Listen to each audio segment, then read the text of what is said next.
On today's episode, we'll talk about last night's loss that the Stars suffered in Edmonton, and I'll also be making the case as to why Stars rookie Wyatt Johnston should be a finalist for the Calder Trophy at the end of the season. And we'll also be looking ahead to Saturday night's matchup as the Stars close out their road trip in Calgary. All of this and more coming up on today's episode of Locked On Stars. Your Locked On Stars, your daily podcast on the Dallas Stars. Part of the Locked On Podcast Network. Your team every day.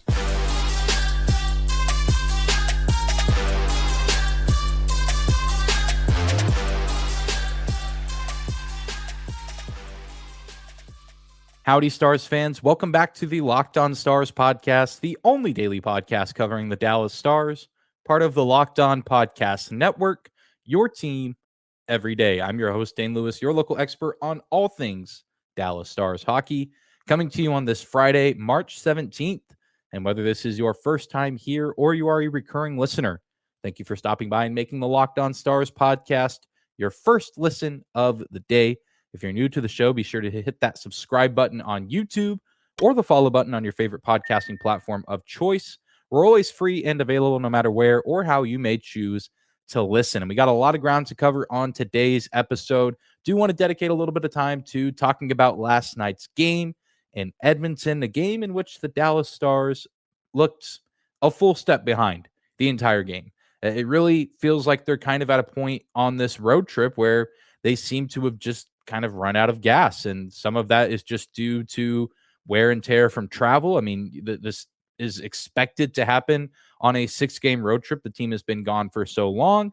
They've really spent the majority of this trip in one portion of the continent, but I mean, you can even factor in a coast-to-coast flight from Buffalo to Seattle, and then you go across the border to Vancouver, then you go to Edmonton, and you're playing against the best offense in the league, and the fifth consecutive game on the road, and it's just a recipe for disaster. And then you also throw in the fact that you're missing 2 top 6 forwards, and it just, again, a recipe for disaster in a game that you wanted to believe the Stars could win. And I think that there were moments where it really felt like they could, but there was also, at least in my mind, the sense of dread that the Stars just seemed to step behind at every point in this game. And a big part of it also has to do with penalties and discipline. You can't load the Oilers power play 4 times and expect to win, especially as the road team. Even as good as Jake Ottinger is on the road, as good as the Dallas Stars penalty kill has been this season, you cannot give the Oilers 4 looks on the man advantage and expect to walk away unscathed.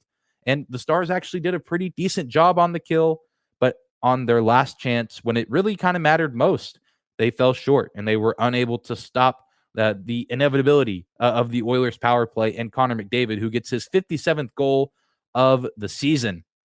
And that McDavid power play goal was an absolute backbreaker. And that's really what put the game out of reach. And it was such a crucial juncture in the game as the Stars had just recently scored. They were down 2-0 through the first period. The entirety of the second period, we see no goals. And then Wyatt Johnston gets the scoring started for both teams in the third. The rookie coming through with his 19th goal of the season. We'll talk a little bit about Wyatt Johnston later on in this episode, but it finally seemed like, okay, the Stars needed to just get one to go past Stuart Skinner. They're going to get some momentum going now. They finally have a little bit of juice here in the third period. Then they commit a penalty. Then they're not able to clear the puck. They're unable to get out of their zone. And Connor McDavid does what Connor McDavid does. He's the best player on the planet, and he showed just that on that power play goal. I mean, and that's just going to happen. I know Jake Ottinger is great, and he is not the only great goalie to be bested by McDavid this season. And the Stars defense, the discipline, the penalties, the special teams, doing him no favors. And it's hard to watch, and sometimes you just get flat out beat, and that's exactly what happened to the Stars on Thursday night. It feels like the team has kind of exerted their energy through the first 3 games of this trip, and they've just sort of hit a wall. And I think on Tuesday night, you expected a little bit. It's night 2 of a back-to-back halfway through the trip. They were due for some sort of backslide. So the loss in Vancouver, it stings. You don't like seeing the losses, but you can understand. They had a little bit of time to recover. You really know that they need to get this win against the Oilers, but they hit the wall. They fall short. And now they really need a spark to win in Calgary on Saturday. Otherwise, you run the risk of finishing the road trip 3-3, which, all things considered, finishing a 6-game road trip at 500, not too bad. But at this point in the season, and given what's at stake for this team, and we said it going into the back half of the trip, you have to get greedy after picking up those first 6 points. You can't be satisfied with 500. And they have one more chance to try and get, more than just half the amount of points available on this road trip. And another tough building, the Saddle Dome, on Saturday night against the Flames team who just beat the brakes off the Vegas Golden Knights on Thursday in Las Vegas. And we, of course, know that that's not just a fluke. This Flames team at certain times can be very, very dangerous. In these kind of games, the ones that we saw against the Oilers on Thursday night, games like this happen over an 82-game season where one team is one step ahead and just flat out beats the other team. They have a better night. They're a better put together team. And it helps that they get a good performance from Stuart Skinner, who's been playing well as of late.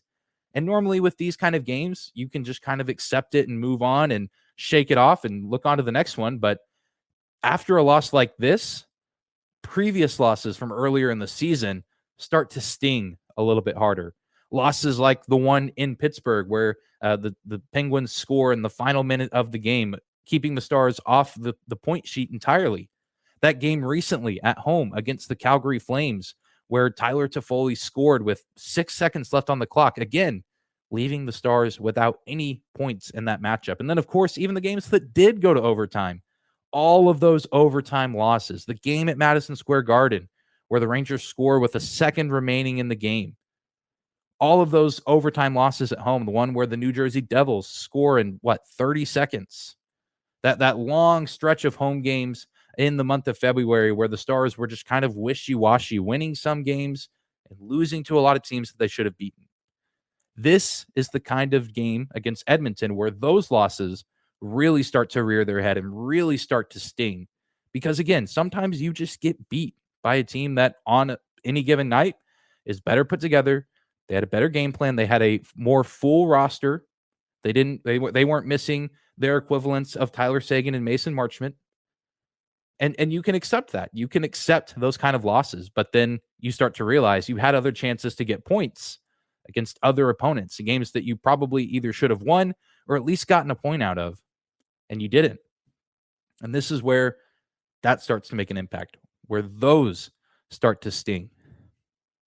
And that's what has really been plaguing the Stars this season, is we know that in a lot of those moments we say, well, at least they got a point. At least they got something out of these games, or they were competitive on the road against a really good Penguins team that's probably going to make the playoffs. But at some point, those losses sting, and they sting when they happen, but they sting even more now when the Stars are in need of points, when they're in need of a cushion to defend their lead in the division, to stay in the race for the first seed in the Western Conference. And they haven't been able to do that.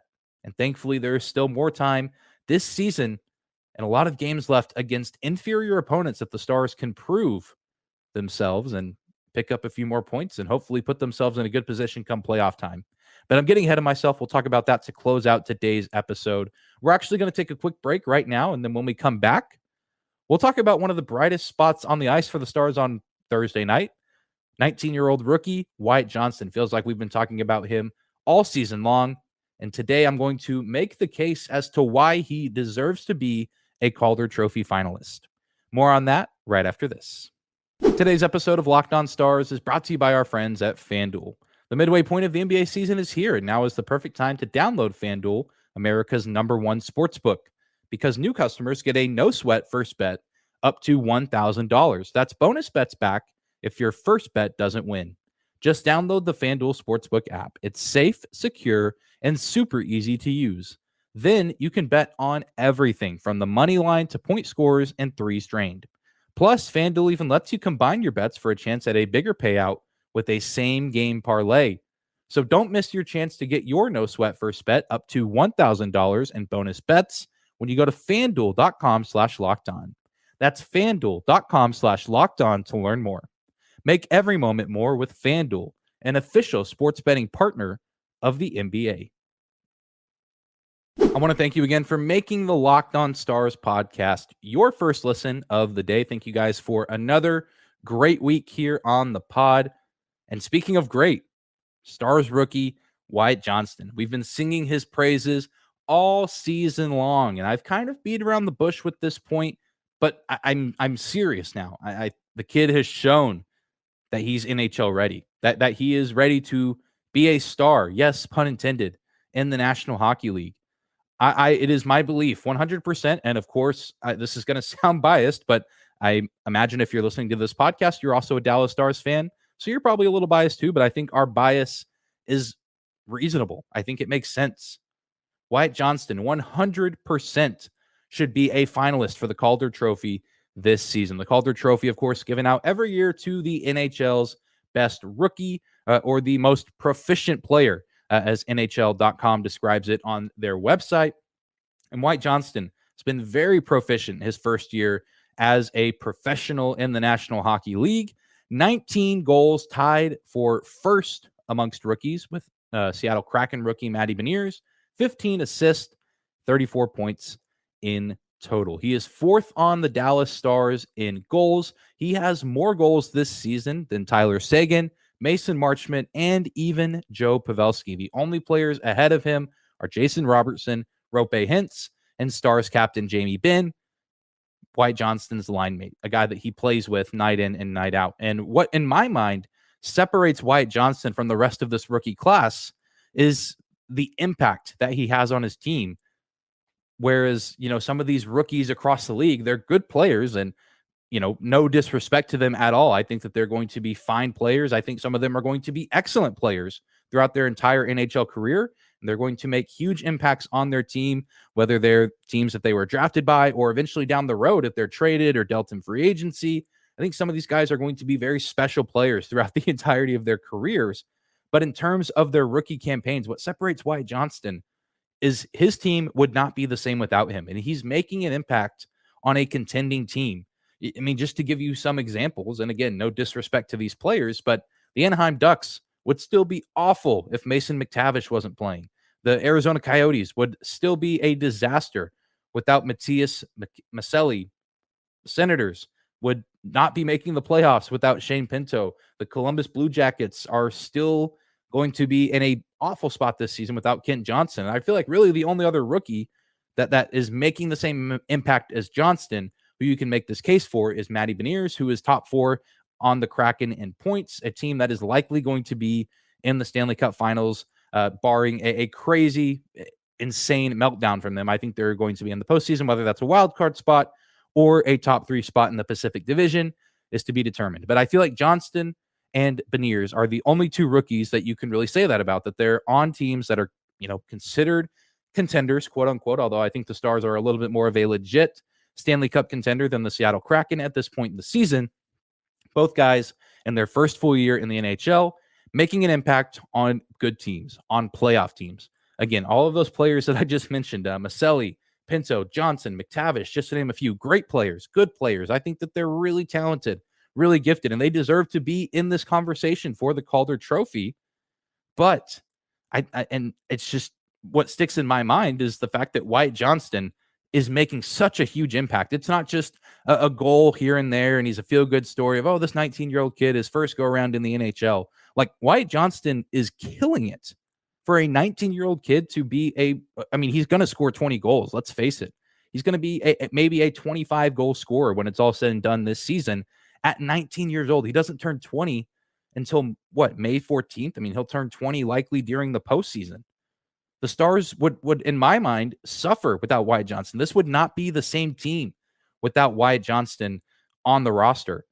I mean, not just for what he does statistically, but for what he does for other players. We've seen Jamie Benn have his best season maybe since he won the Art Ross Trophy, playing alongside a 19-year-old kid in Wyatt Johnston. And I think Ty Dellandrea, who's played on that line, and now Evgeny Dodonov deserves some credit for that too. But I think really the connection has been Johnston and Benn. And despite all of the line shuffling we've seen this season, the untouchables have really been the top line and Wyatt Johnston and Jamie Benn.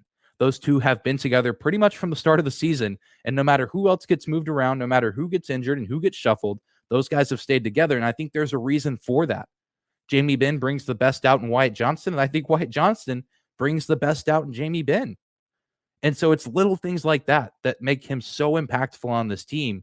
And in my mind, make him one of, if not the best rookie in the NHL this season. And I know the NHL, the way that this is voted on, the way the awards are given, they don't care about that kind of stuff. They don't take that kind of stuff into account. They're going to look at who has the most points, who's been the flashiest statistically. Just going to give the Calder Trophy to them. And I also get that Wyatt Johnston does not play in a hockey-friendly market. And I know that's always the argument made with the Stars and their lack of representation at the NHL awards. Every now and then, the NHL, the league throws them a bone, and they say, "Oh, we'll make Jason Robertson a Calder finalist in the COVID season, but Kirill Kaprizov's going to win it." And I feel like maybe this season we could see Jake Ottinger get nominated for the Vezina. As much as I think he could deserve it, he's not going to win it. He's not. And Jason Robertson, at one point this season, you could say was going to get nominated for the Hart Trophy. I don't even think he's going to get a nomination anymore. The NHL doesn't care about the Dallas market. And I think that that's going to affect Wyatt Johnston negatively. I just feel like at this point, as great as he's been, he might not even be considered top 3 in Calder Trophy voting, because there's not just other forwards. You have to take into account other players like Owen Power in Buffalo, and defensemen around the league. And again, these are all good players. And I think there's plenty of other rookies that deserve to be in the Calder Trophy conversation. I know a lot of times a Calder winning player is on a tanking team, and that's just kind of how it is. But I think it's a tragedy that Wyatt Johnston could go unrecognized for having a phenomenal rookie season. I mean, being, again, 19 years old, really the youngest amongst this rookie class. McTavish is 20. Kent Johnson is 20 years old. Maselli and Shane Pinto are both 22. Like, Wyatt Johnston is doing all this. Like, people use the terminology, baby Wyatt, but like, he is literally a baby in the NHL. One of, if not the youngest player in the league. And he's making some players, some defensemen, some goalies look absolutely silly. And just the IQ he plays with, the intensity he plays with, the maturity he shows, the humility off the ice. Again, some of that stuff that does not go into account when these things are voted on and decided, but I think that stuff matters.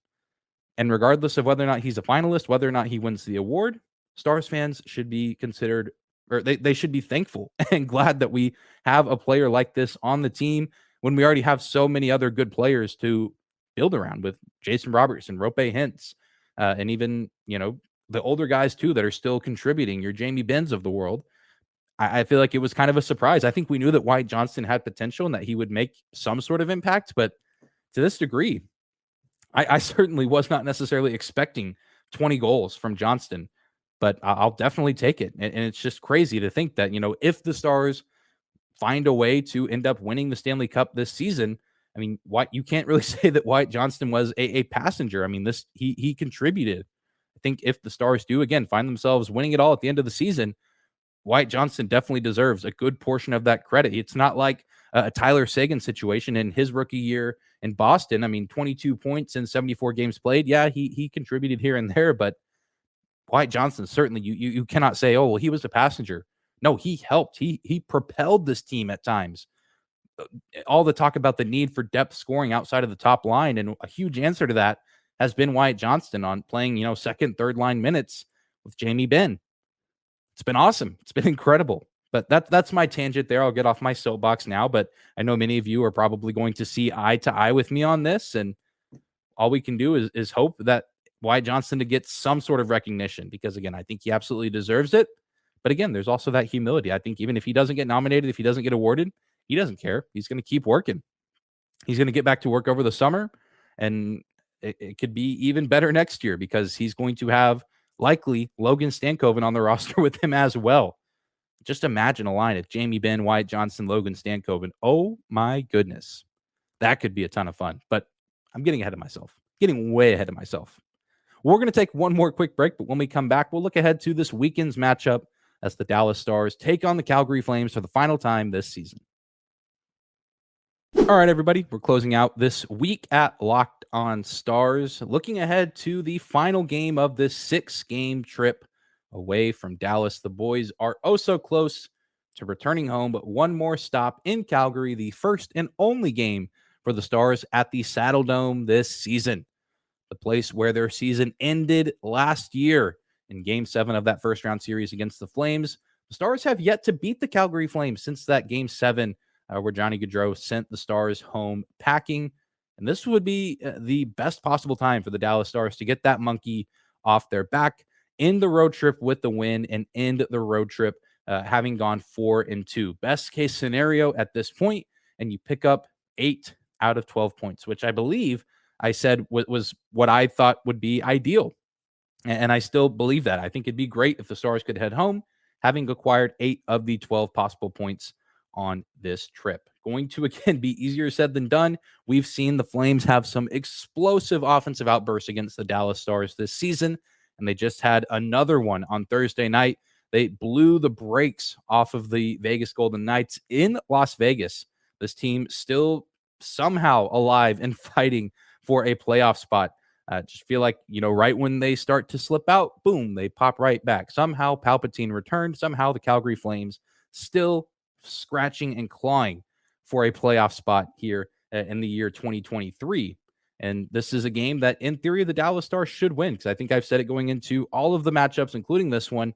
The Stars overall are a better team, and they've shown to be a more complete and put together team more often this season than the Calgary Flames have. Yet the Stars have been unable to best them at home, and now they have to find a way to best them as the road team in one of the loudest and most intimidating environments in the NHL. And again, it would do wonders for the Stars' momentum and their pace moving forward in the race for the Central Division crown and for the Western Conference crown. And even after this, I mean, you look at the Stars' schedule, the team just doesn't, in my mind, have that many excuses down the stretch this season. They have the 28th ranked strength of schedule, the Dallas Stars do, according to Tankathon. And really, Tankathon only says they have 3 games against quote-unquote quality opponents. The Vegas Golden Knights and Seattle Kraken will be played by the Stars one more time at home. And the Stars will head to Denver in April for one more date with the Colorado Avalanche.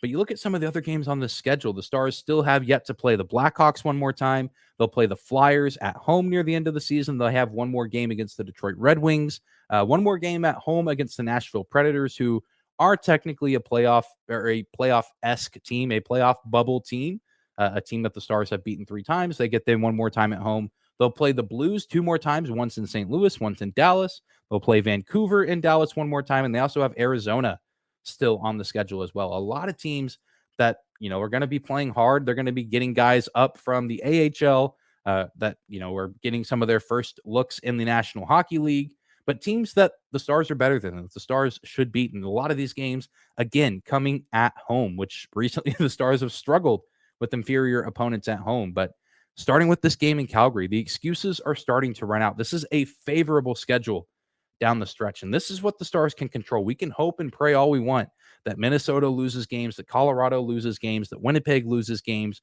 but we control that. We can only get lucky so many times. We can only be fortunate so many times with those situations. The Dallas Stars have to control what they can control, and they have one of the most favorable schedules left in the NHL. Colorado actually has the 32nd ranked strength of schedule, so you best believe that the Avalanche are still going to be right on the Stars' tails, as well as the Minnesota Wild, who the exact number is eluding me, but I believe they were top 10 in strength of schedule. I think they have a game against maybe I think they already finished playing the Bruins, but I saw the Devils. They have a lot. I think Vegas at least 1 or 2 more times. Some tough games still left for the Minnesota Wild this season, but they're also playing incredibly well, are the Minnesota Wild, even without Kirill Kaprizov, who's been down and out with an injury for quite some time and is likely going to be coming back sooner rather than later. But the Stars are in a good spot. The table's been set, and they have opponents that they can beat, and they know that even some of these good opponents, they've beat Seattle and Vegas twice this season.